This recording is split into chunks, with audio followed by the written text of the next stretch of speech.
say hello, everyone. We have hundreds and hundreds of fans showing so much love today. Hi, Vicky and friends. Hi, Cameron. Hi, Tia. Hi, guys. Tia has the most amazing background. Like, where even did that come from? Nice. Hi, Ben. Hi, there's an Alina. Hi, Alina. Where? Where's Alina? Germany, because I see the German editions behind. We're missing Archie, but he should be with us very soon. There he Archie! Tracking something. Everyone. Hundreds of fans, keep pouring your questions because we're going to dive straight into some phenomenal questions that your guys are asking. And let's jump straight through because we have some wonderful Thank you, Anna. To discuss. This one is from Emily, guys. The question is, if you had to spend time stuck in the shadow fold with one character, who would you pick? This one is a different one. We were asked before, just to give a bit of context, who would you spend the day with? This one is, who would you spend time with if you were stuck together for a very, very, very long time? In the fold? Like in the shadow fold? In the fold? Oh, well, Alina, because then I wouldn't die. Yeah, that would be the sensible choice. Yeah. Also, how long would you last if it was any other character? Well, exactly, right? Although Inej is quite sneaky. That's true. Maybe Inej could teach you to, I don't know, avoid the Volcra. Throw knives at giant, massive monsters. That'd be handy. Kaz would absolutely have a plan to make it, and that would be sacrificing me. But you know, you really get this character, Eric, and I appreciate that. Mao would headbutt his way out of the fold. Just smashing Volcras up. Oi. Well, I would. Oi. The lights might be out in the fold, right, like that. But then I'll just turn them on like this. See?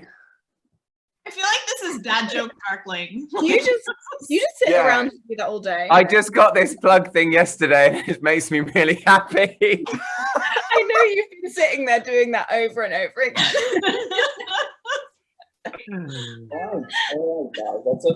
That's brilliant. We have a question here from this is a good question from Yasmin. Thank you, Yasmin. This is a beautiful question. What was the most challenging part of bringing this complex universe to the screen? Eric, maybe you can take this one. Yeah. How about from a production standpoint? What was the most challenging part? Well, it felt from the start like Gary Sinise in Apollo 13, where it's like you have this amount of power and you have to like make everything work. So like, here's 10 Kruga, now make us a show.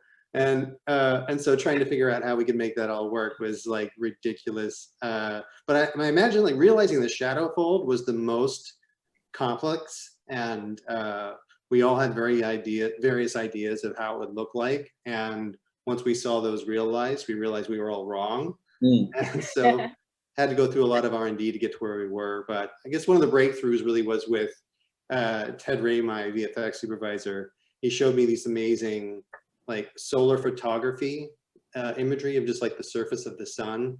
And we loved the sort of the roiling of it. And he says, look what happens when you do a photo negative of that. And it turned into some black fire. And we thought, what if that's the skin of the fold and it's like the antithesis of Alina? That's really was one of our big breakthroughs there. So cool. What a good idea. Ted actually hadn't read the books and he's reading them now, and I keep getting emails from him where he's like, you made me tear up. How dare you? Why would you do that? And I'm like, I like this. That's high praise indeed. Well, that's phenomenal. I just got a really, really cool question for you guys, for everyone actually. This one is from Evie Casper. Thank you so much for your. Hi, Evie. If you could have one thing from the Grischaverse in real life, what would it be? Power, food, anything that you can take and bring to our reality? What would it be? Jess, take us home with the answer first. An object? Anything. It could be any trait, anything from the universe. Milo, the goat. Yeah. I'd have so much fun. I just snuggle up in bed with Milo. Ben, how about you? What would I have? Apart from flicking lights on and off. I would probably, yeah, I was going to say, just to go about turning lights on and off. Well, the kefters are pretty amazing, bulletproof kefters. That's always, but no one's really shooting at me, I suppose. I would like to have a heart render power to be able to slow down everyone's heartbeat. You know, calm everybody, soothe people. That's what I'd take. Actually, I would probably do that as well. That's a good one. Archie, how about you? I've said this before in a few other interviews, but a Durast, so I can build all kinds of stuff. I'm a big Grand Designs fan, and I just build great houses. Buy land, get planning permission, and then go for it. Actually, I'm gonna change my mind. I'm gonna pick that one instead. That's awesome. You're very fickle, Alex. Eric, how about you? What would you pick? Healer. Yeah. It'd just be a one-man crusade against COVID. Oh yeah, we need that. That's a good one. Okay. Yes. Lee. Probably Kaz's cane. Like I wouldn't mind having that. I have a little collection of canes, and his is especially made by a fabricator, and it's a really great weapon. So I feel like I would have a lot of like swagger walking around if I had that cane. You've got a lot of swagger anyway. Too much swagger, Lee. But I mean, You could have one. like a cane is very useful in the pandemic because you're like 6 feet back, 6 feet back. Like, Yeah. Surely we can get one made. A proper one. Freddie already took the one from set, so maybe if we get season 2, I'll be like, give me a beautiful crow cane, please. Yeah. Wonderful, guys. We have time for one more question, and I think it's the perfect one to end. This one is from Olivia. Thank you, Olivia. Hi, Olivia. How did it feel to step from our reality into the world, or into a world filled with so much magic? You know, sometimes we can get bogged down with reality, and what is it like to step into a fantasy that's like no other? Do you know what? And this is just because I watched this morning. I got up early with the baby, and I watched Hook. I was a big fan of as a kid growing up. I hadn't seen it in ages, and I watched that. And it is a bit like going to Neverland, going into the Grishaverse, stepping out onto the set and being immersed in this world. That's the closest thing. Oh man, I can sort of describe it to.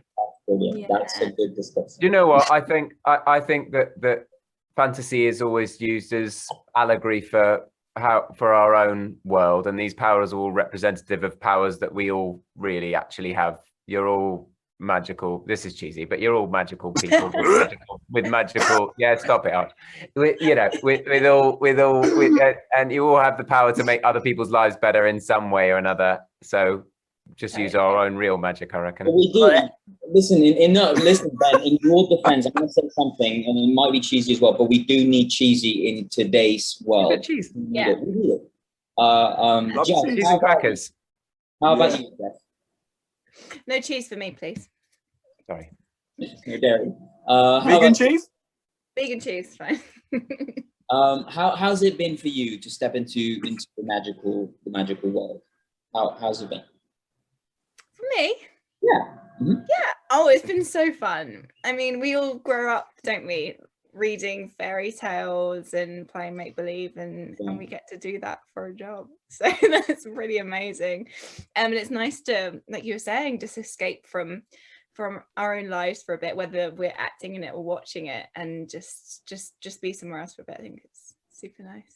I think it's also something fantasy readers never lose. You know, we see magic where other people don't, and that's something I've never grown out of, and I don't think we should. Like, I think the getting to walk onto these sets and be a part of this show was extraordinary, but I also think like it couldn't happen if we didn't have readers and audience members who are willing to go on that journey with us and make that leap with us. You have to have a certain kind of mind to be willing to take that leap. So very grateful to to all my fellow fantasy fans and my fellow weirdos. Join me in this weirdo party. No, and especially in times like this, I think people are craving, imagination more than ever, and this show provides hope in a very magical way, but it's also real. So, Eric, how about you?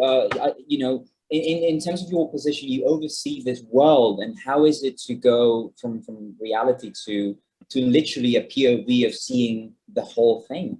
How is it? They had to carry me out of the Crow Club. I didn't want to leave.